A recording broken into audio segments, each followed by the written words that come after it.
Stop what you are doing and pay attention. 5 days. That is all the time Donald Trump gave Iran to respond to a nuclear deal.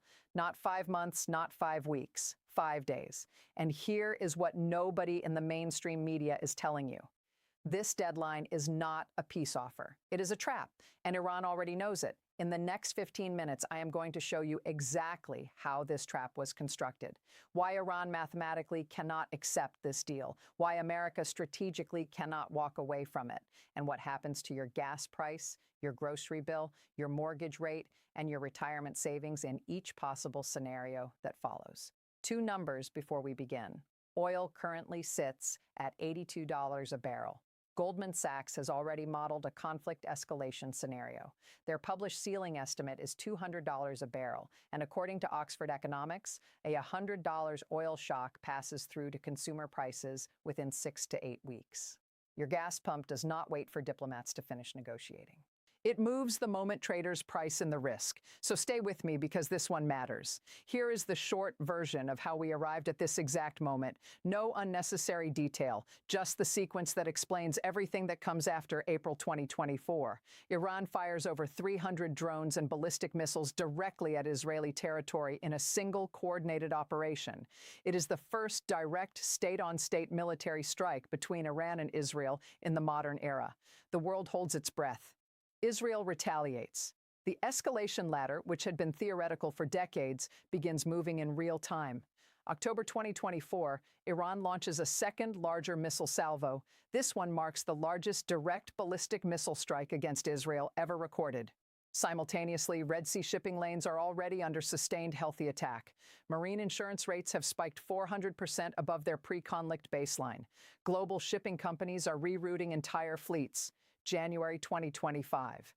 Healthy operations continue without pause or meaningful degradation. The Strait of Hormuz, the narrow waterway through which 1/5 of all globally traded oil flows every single day, begins appearing in every serious institutional risk model on the planet. March 2025, Donald Trump returns to the White House and immediately tears up the existing nuclear framework. Maximum Pressure 2.0 begins. Sanctions tighten. Diplomatic channels narrow. The space for negotiated outcomes begins shrinking rapidly. And now this week, a 5-day ultimatum is issued publicly. Accept a new nuclear framework or face consequences that the administration has deliberately left undefined. That is the timeline. Clean, fast, no fluff. Now let me show you the mechanism operating underneath it, because the timeline is just the surface. What is happening underneath it is far more consequential. I want you to imagine 2 cars. Both are traveling at high speed directly toward each other on a single-lane road. There are no exits. There are no detours. Each driver has exactly one decision available to them: swerve or hold the wheel perfectly straight. The driver who swerves first loses, not in any physical sense, but politically, diplomatically, and strategically. The driver who swerves has just broadcast something devastating to every observer watching. They have demonstrated that under sufficient pressure, they will yield. And in international relations, that signal does not fade. It echoes for years. In game theory, this dynamic has a precise name. It is called the credibility trap. Now, apply that framework to Tran. The moment Iran accepts a nuclear deal under a 5-day deadline, under the explicit shadow of American military assets positioned throughout the region. It does not look like pragmatic diplomacy. It does not look like statesmanship to Iran's domestic audience, to its regional allies, and to every government currently watching this situation. It looks like capitulation under duress, and a government that appears to have capitulated under military pressure does not survive. Not politically, not institutionally, not when 85 million citizens are watching and drawing conclusions about the strength or weakness of their leadership. Iran's supreme leader understands this with complete clarity. The calculation is not emotional. It is coldly rational. Accepting the deal costs more politically than refusing it. So refusal becomes the logical output regardless of what the deal actually contains. And here is the part that most analysts are not saying clearly enough. The Pentagon understands this too, which means the 5-day deadline was never seriously expected to produce Iranian acceptance, which means the real purpose of the deadline is something else entirely. And that something else is where this becomes genuinely dangerous for every person watching this video. The sequence moves like this. Follow each step carefully because the logic builds on itself. Step 1, the ultimatum is issued and Iran's refusal becomes structurally inevitable. Trump offers a 5-day window framed as a final opportunity for diplomacy. The short time frame is not accidental. A compressed deadline serves a very specific domestic political function. It projects maximum toughness to an American audience ahead of midterm calculations. It looks decisive. It looks strong. But simultaneously, that same compressed time frame makes Iranian acceptance nearly impossible. No government with any concern for internal legitimacy responds to a public ultimatum under military threat without constructing an elaborate face-saving architecture first. 5 days is not enough time to build that architecture. The deadline is by design almost certain to fail, and both governments know this before it is even announced. Step 2, Iran refuses publicly while signaling privately. This is not new Iranian behavior. It is a well-documented pattern. Tehran issues a firm public rejection, protecting its domestic credibility and satisfying its hardline internal constituencies, simultaneously through back-channel intermediaries, most likely Oman, which has served as the quiet diplomatic corridor between Washington and Tehran for over a decade. Iran sends quieter signals indicating some residual openness to negotiation under different conditions. They refuse the frame while leaving the door microscopically open. They ran this exact playbook in 2019 following the Upkike strike. They ran it again in 2020 following the assassination of Qasem Soleimani. And they ran a version of it again in 2022 during the collapsed JCPOA revival talks. Step 3, America now faces the escalation dilemma, and this is the critical moment. This is where the trap closes, but it closes around America, not Iran. If the Trump administration does nothing following Iran's refusal, the maximum pressure strategy is functionally finished. The credibility of American ultimatums collapses, not just with Iran, but globally. The next deadline issued to North Korea carries less weight. The next warning delivered to China carries less weight. Every future coercive diplomatic instrument loses a measurable percentage of its effectiveness. In strategic studies, this is called credibility erosion, and unlike military capabilities, credibility cannot be rebuilt quickly. It deteriorates in public view and recovers, if it recovers at all, over years. If the administration chooses to escalate militarily, it enters an entirely different set of problems. Problems that are in their own way equally inescapable. Step 4, the mission creep mechanism activates. The United States currently maintains approximately 40,000 military personnel positioned across the broader Middle East region.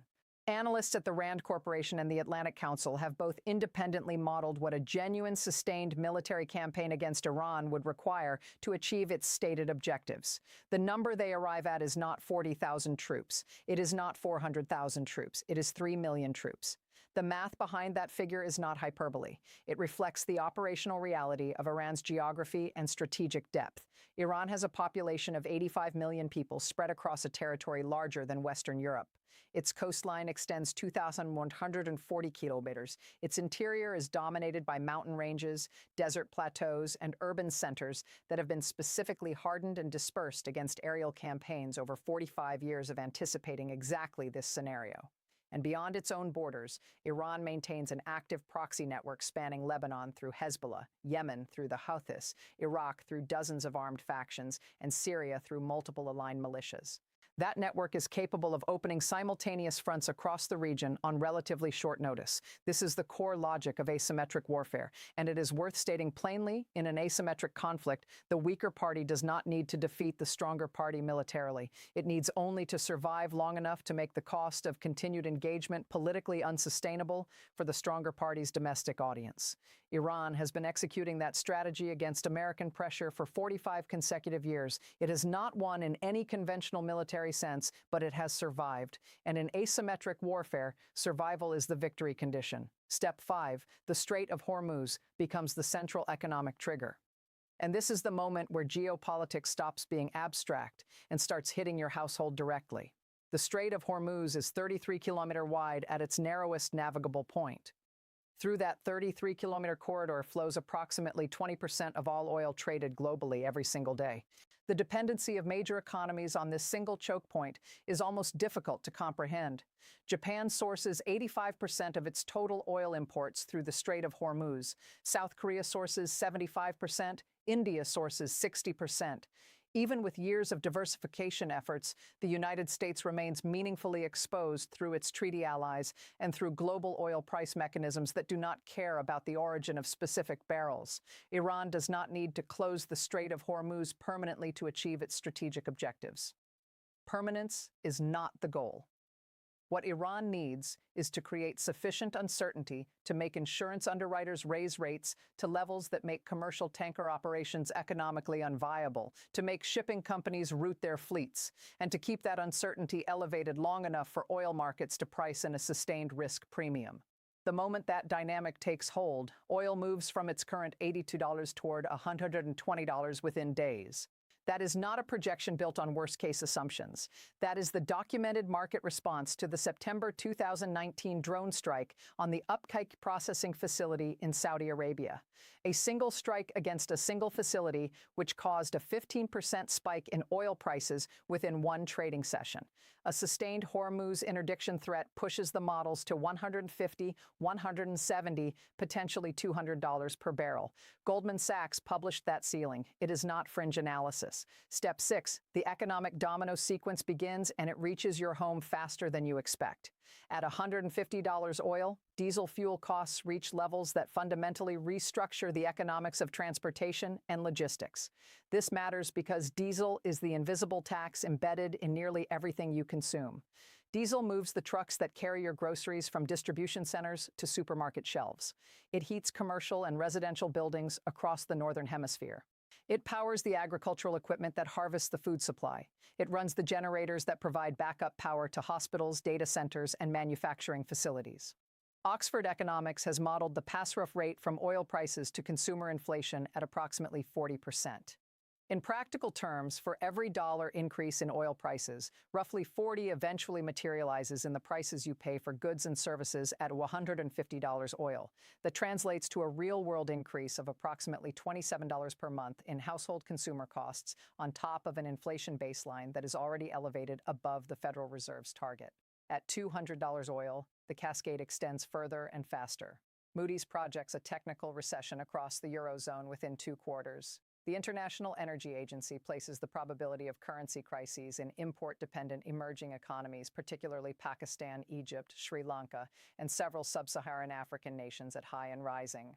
These are not peripheral events. Currency crises and import-dependent economies create refugee flows, political instability, and humanitarian emergencies that generate their own secondary geopolitical consequences. Step 7. Central banks are forced into an impossible position, and this is where your savings and your mortgage become directly implicated. The Federal Reserve now faces a policy dilemma with no clean solution. Inflation is rising, driven by an oil shock. That is a supply-side phenomenon entirely outside the Fed's control. The standard response to rising inflation is to raise interest rates. But raising interest rates in an economy already experiencing the early stages of a growth slowdown does not fight the oil-driven inflation effectively. It simply adds a demand-side contraction on top of a supply-side shock. You get slowing growth and rising prices simultaneously. Economists have a name for this condition. They call it stagflation. The last time the American economy experienced a genuine stagflationary episode was between 1973 and 1975, triggered by the Arab oil embargo that followed the Yom Kippur War. During that period, the S&P 500 lost 48% of its value over 21 months. Mortgage rates eventually climbed to levels that effectively froze the housing market for years. Consumer purchasing power eroded sharply and did not fully recover for nearly a decade. Your retirement portfolio has no institutional memory of what that felt like from the inside, but the historical data is unambiguous about what it looked like from the outside. So what actually happens from here? Let me give you 3 scenarios each with honest probability assessments rather than comfortable hedging. Best case, quiet diplomacy activates before public positions harden completely. Oman's foreign ministry, which has served as the functional back channel between Washington and throne in every significant crisis since 2012, facilitates a series of indirect exchanges. A face-saving formula is constructed carefully enough that neither government needs to publicly acknowledge having moved. Iran agrees to enhanced IAEA monitoring on a modified timeline. The United States agrees to suspend a bunch of sanctions under a different label. No press conference, no handshake, just a gradual de-escalation that both sides can describe to their domestic audiences however they choose. Oil retreats from its risk premium. Markets stabilize. Your gas price rises perhaps 12 to 15 cents and plateaus. This outcome is genuinely possible. I estimate its probability at approximately 20%. The obstacle is not the absence of a mutually acceptable deal. The obstacle is the political cost each side must absorb to reach it under current framing. Base case. The talks stall without resolution and without immediate military escalation. The situation enters a prolonged, ambiguous phase that markets find deeply uncomfortable to price. America applies additional layers of sanctions targeting Iranian oil revenues and the financial networks that process them. Iran responds by accelerating uranium enrichment toward 84% purity, one technical and political step from weapons-grade material. The IAEA progressively loses inspection access as Iran restricts monitoring under provisions of the Non-Proliferation Treaty it has previously invoked. The ambiguity itself becomes the destabilizing force. Oil trades in a sustained band between $95 and $130 for somewhere between 6 and 18 months. Inflation remains elevated above target. The Federal Reserve maintains higher interest rates longer than markets currently expect. Mortgage rates stay painful. New construction slows. Consumer spending on discretionary goods contracts. This is the most likely outcome given current positioning. I estimate its probability at approximately 55%. Worst case, military action begins either through American strikes on Iranian nuclear infrastructure, Israeli preemptive action that draws American forces in as a consequence, or an Iranian miscalculation in the Strait of Hormuz that triggers a naval confrontation. The sequence that follows this trigger is rapid and largely predetermined by the structural factors already described. Oil crosses $150 within the first week. Marine insurance rates for Persian Gulf operations become commercially prohibitive. The largest tanker operators suspend Gulf operations pending clarity. Vessels that had been routing through the strait begin diverting around the Cape of Good Hope, adding 14 days of voyage time and transforming the economics of every barrel of oil that was previously flowing through that corridor. LG spot prices in Europe and Asia triple within 30 days. Several European governments declare energy emergencies and begin rationing industrial consumption. Gulf sovereign wealth funds facing dramatic declines in oil revenue relative to budget assumptions begin liquidating holdings in American and European equities to maintain domestic spending commitments. Your investment portfolio absorbs the first shock through equity market declines. Your grocery budget absorbs the second shock through diesel-driven food price increases. Your mortgage rate environment absorbs the third shock. As the Federal Reserve attempts to manage simultaneously rising inflation and decelerating growth, the timing and sequencing may vary. The direction of each impact does not. I assess this scenario at approximately 25% probability. That is a meaningfully higher figure than the consensus currently reflected in institutional analyst commentary. And this is where the analysis arrives at its honest and uncomfortable conclusion. There are only two options available to the United States at this juncture, and both of them carry substantial costs. America can push forward. It can maintain the ultimatum, escalate pressure, and risk triggering precisely the economic cascade described above. A cascade that was supposed to be the instrument of Iranian compellence, but which the structural geography of global energy markets transforms into an instrument of self-inflicted damage. Or America can back down. It can quietly allow the deadline to pass without consequence, soften the framing, and begin a gradual de-escalation process. But in doing so, it permanently diminishes the credibility of every future coercive instrument it deploys, not just with Iran, with every government that is watching this moment and updating its model of how resolute American ultimatums actually are. There is no third option that avoids both costs simultaneously. That is the precise definition of a strategic trap. And the 5-day pause presented publicly as a moment of diplomatic generosity is the mechanism through which this trap was constructed and closed. The historical precedent that deserves to stay with you long after this video ends is this. In August 1964, the Gulf of Tonkin incident provided the legislative authorization for direct American military escalation in Vietnam. At the moment of that authorization, the projected cost was manageable and the timeline was short. The conflict lasted 11 years. 58,000 Americans died. The strategic objective was never achieved, and the credibility damaged from that outcome shaped American foreign policy constraints for the following 2 decades. History does not repeat with mechanical precision, but the architecture of escalation traps, the way that short-term credibility pressures systematically override long-term strategic calculation, has remained remarkably consistent across vastly different historical contexts. Watch 3 specific indicators in the coming days. They will tell you more than any press conference or official statement. Watch whether Oman's foreign minister makes an unscheduled travel to Thrawn. Private diplomacy always moves before public announcements. That flight, if it happens, means the back channel is active. Watch the IAEA's next inspection report, and specifically the enrichment levels it documents. The movement from current levels toward 84% is the technical tripwire that forecloses certain diplomatic options permanently. And watch oil futures market positioning. Specifically, watch the spread between near-term and long-dated contracts. When institutional money begins pricing sustained elevated oil into the long end of the futures curve, it means the traders who are paid to be right have made their assessment.